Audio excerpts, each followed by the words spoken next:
Buenas tardes. Continuando con la temática de comunicaciones ópticas, tenemos lo que es la limitación del ancho de banda. Limitación del ancho de banda.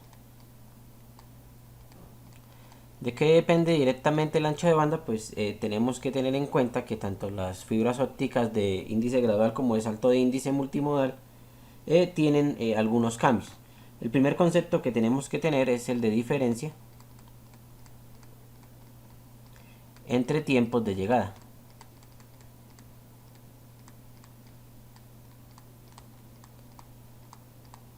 ¿Cómo está representada la diferencia entre tiempos de llegada?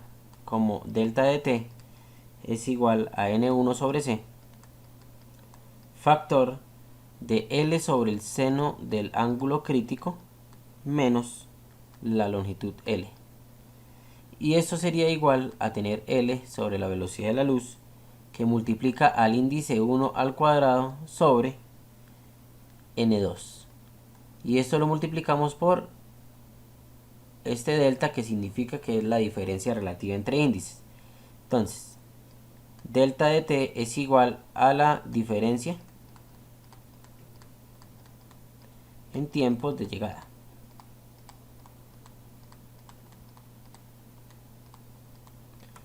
Tenemos L, que es la longitud,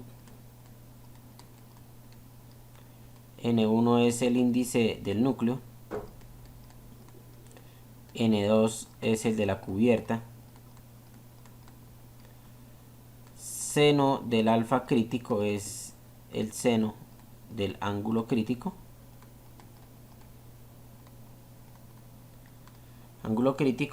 y tenemos el delta, que es la diferencia relativa. Entonces recordemos que pues los rayos dentro de una fibra óptica se van a comportar de la siguiente manera. Entonces, en un caso de índice gradual, pues ellos van a llegar a hacer unas funciones senoidales. Si es un salto de índice, pues van a ser rectos. Y en el caso del monomodo, pues es una línea recta.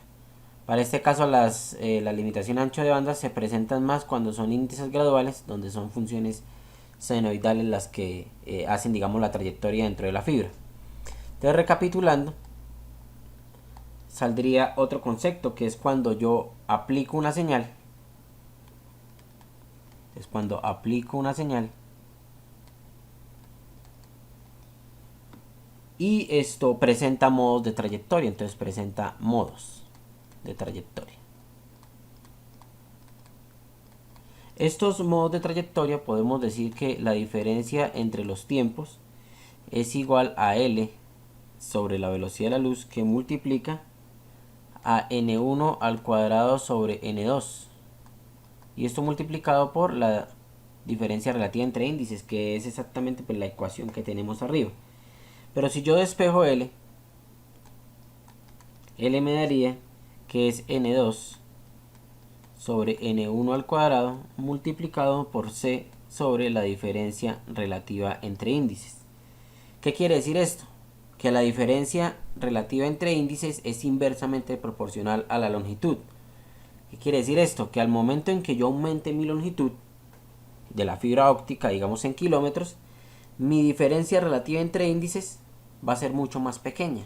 El porcentaje va a ser mucho más pequeño. Y también podemos tener un fenómeno que se conoce como limitación del ancho de banda. Limitación del ancho de banda por dispersión. Entonces, cuando tenemos la limitación de ancho de banda por dispersión, digamos en fibras ópticas de índice gradual, recordemos que el comportamiento es senoidal dentro de la fibra, con diferentes cambios. A estos cambios se le conocen como modos. Vamos a tener la siguiente ecuación. Entonces, la segunda derivada con respecto al radio de z cuadrado es igual a 1 sobre n, el número de modos, multiplicado por la derivada de n de r. Y a esta ecuación, a esto se le conoce como ecuación de rayos paraxiales. ecuación de rayos paraxiales. Ahora, la limitación del ancho de banda también puede expresarse de la siguiente manera. Entonces, limitación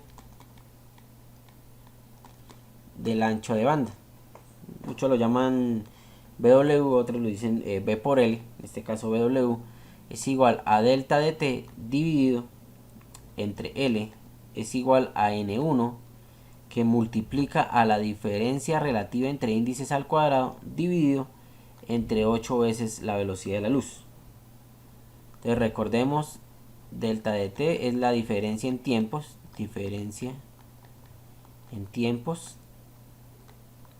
tenemos L, que es nuestra longitud de la fibra, C es la velocidad de la luz, N1 es el índice del núcleo, y pues hasta ahí y tendremos la diferencia relativa entre índices, delta, diferencia relativa.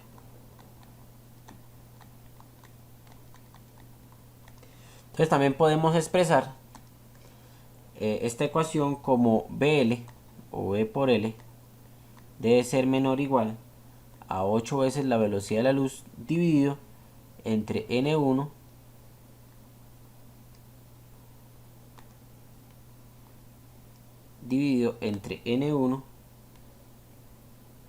que multiplica a la diferencia relativa entre índices al cuadrado por, y esa sería, digamos, la ecuación. Esta ecuación también se le conoce como eficiencia de potencia inyectada. Entonces, eficiencia de potencia inyectada.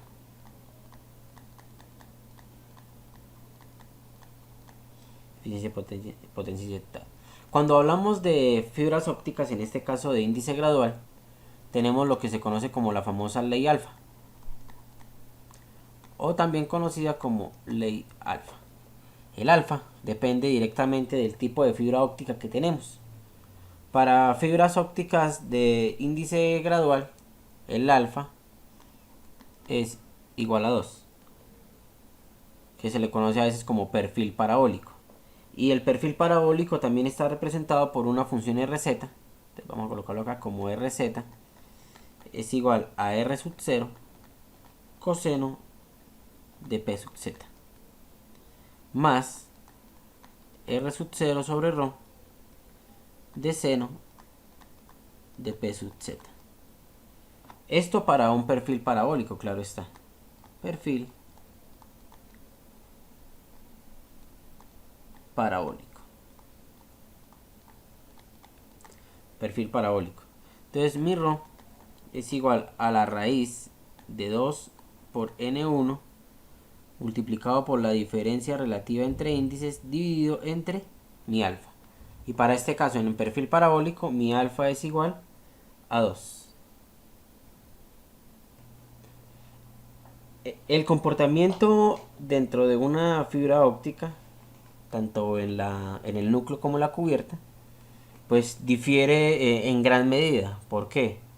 Porque en el núcleo los rayos tratan, digamos, a convertirse en funciones senoidales o cosenoidales que vayan de un extremo al otro.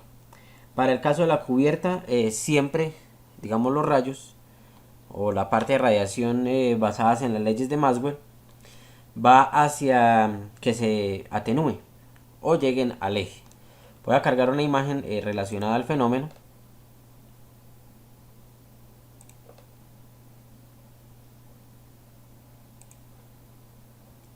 Y tendremos el comportamiento de los rayos en el núcleo. Entonces, en el núcleo, ¿cómo se comporta? Los J sub 0x hasta J sub 5x es cada uno de los modos que hacen, digamos, relación dentro de la fibra óptica. Vemos que cada uno arranca con un periodo especial, con una frecuencia especial, y se van comportando de manera similar. Bajan un poco su amplitud, pero el comportamiento a la distancia pues se va manteniendo.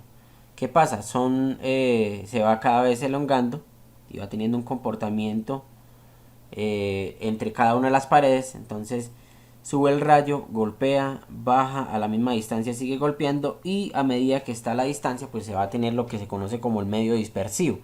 Va a tener retrasos, va a tener fallas y demás, pero pues todo dependiendo a partir de las ecuaciones. Vemos que el comportamiento se sigue dando. Esto sería a nivel de lo que se conoce como el núcleo. Entonces sería el comportamiento de los rayos. Si este comportamiento se da gracias a lo que se conoce como reflexión interna total, basados en la ley de Snell. Entonces la ley de Snell, nos dice que cuando el ángulo de incidencia es mayor al ángulo crítico, se produce la reflexión interna total. Esto que vemos acá es parte de la reflexión interna total. Es cómo se comportan las ondículas a medida que va pasando el tiempo y la distancia dentro de la fibra óptica. Entonces vamos a tener que las atenuaciones se notan, pero pues son escaladas, y las pérdidas pues son considerables. Recordemos que las pérdidas en la fibra óptica son bastante pequeñas. Estamos hablando de que son 0.18 decibeles por kilómetro. Ahora, para el caso, digamos, de lo que pasa en la cubierta, la situación es totalmente diferente. Vamos a cargar una imagen de la cubierta. ¿Qué pasa en la cubierta? Entonces, tenemos múltiples rayos, los cuales tienen sus, digamos, se pueden denotar como KN, K2, K3, K4, hasta KNésimo desde K0, y vemos el comportamiento que tienen. Entonces, pueden estar desfasados cada uno de los rayos, como en la anterior situación. Pueden tener frecuencias diferentes o arrancar desde un punto equidistante en el eje X o en el eje, digamos, de longitud, pero a medida que sigue aumentando, digamos, la parte de longitud, van tendiendo a la atenuación. Entonces, por más distancia que exista entre estos tiempos, o la diferencia entre tiempos, siempre se va a notar de que van a estar prestas a la atenuación. Entonces, los rayos que están dentro de la cubierta, esto sería en la cubierta, a medida de que aumenta la distancia,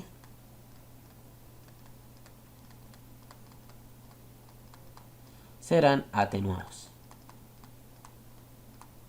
Entonces ahí tendremos, digamos, el primer principio de lo que pasa basados en la ley de Snell, y es que al obtener, digamos, la reflexión interna total dentro de la fibra óptica a partir de que el índice del núcleo sea mayor al índice de la cubierta, pues los rayos se van a atenuar.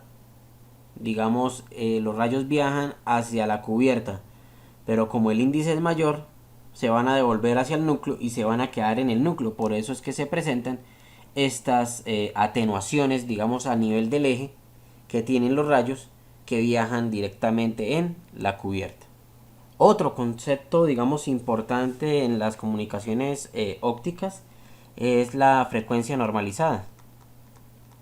La frecuencia normalizada.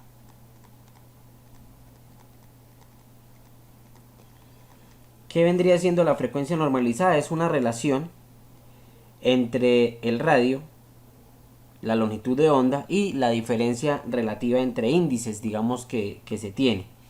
La frecuencia normalizada también depende mucho de lo del cono de aceptación y está denotada de la siguiente manera. B, que es frecuencia normalizada, es igual a 2pi por A sobre lambda multiplicado por la raíz cuadrada de n1 cuadrado menos n2 al cuadrado, donde B es la frecuencia normalizada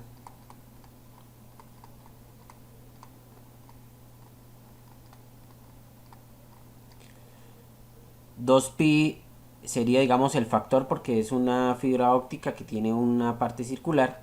A sería el radio del núcleo y lambda sería la longitud de onda.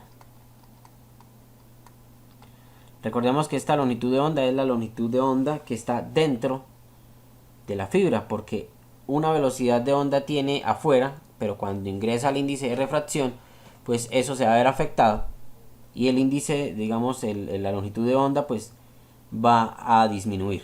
Entonces ese índice, digamos, esa longitud de onda es diferente, digamos, a la longitud de onda que tenga el rayo incidente.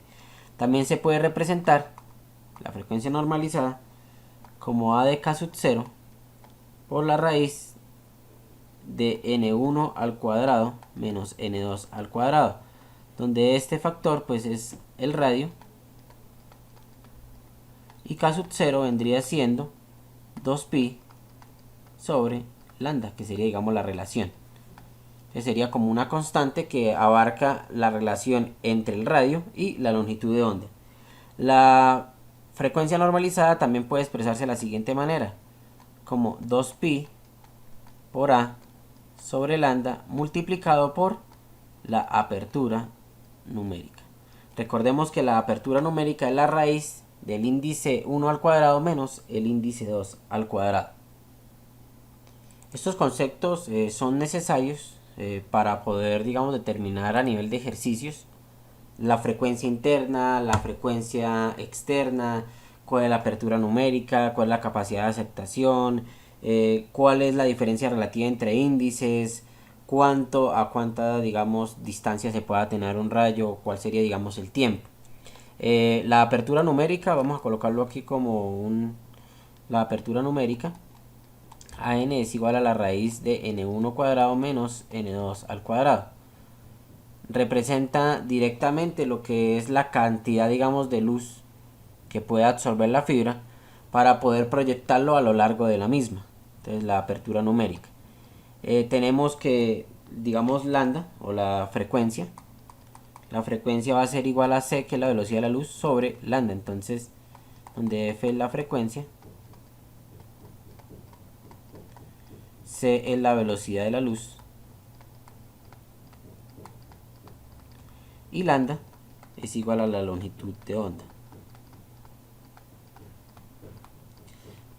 Otro concepto sería el de lo que es la velocidad magnética. Entonces, la velocidad magnética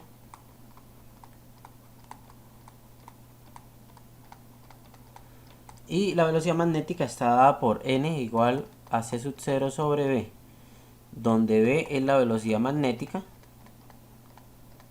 la velocidad, c sub 0 es la velocidad de la luz, que es 3 por 10 a la 8 metros sobre segundo, y en este caso n, que es el índice de refracción. Realizando el despeje nos daría que b es igual a c sub 0 sobre n. ¿Qué quiere decir? Que la velocidad dentro de la fibra es inversamente proporcional a el índice de refracción. Por eso decimos que se va a ir atenuando, se va a ir frenando. Ahora, la longitud de onda en la fibra, o lambda, la longitud de onda dentro de la fibra, es diferente a la longitud de onda que hay en el medio. Entonces, la longitud de onda es igual a la velocidad que hallamos anteriormente, que es la velocidad magnética, dividida entre la frecuencia. Esta frecuencia es la que se halla de c sobre f. Entonces, la frecuencia es igual a c sobre lambda, donde c es la velocidad de la luz y lambda es la longitud de la onda. Entonces, esta frecuencia es la que se halla con esa ecuación y nos daría la lambda que está dentro de la fibra. Entonces, le vamos a colocar aquí una f. Entonces, lambda de f es igual a la longitud de onda dentro de la fibra, b es la velocidad magnética,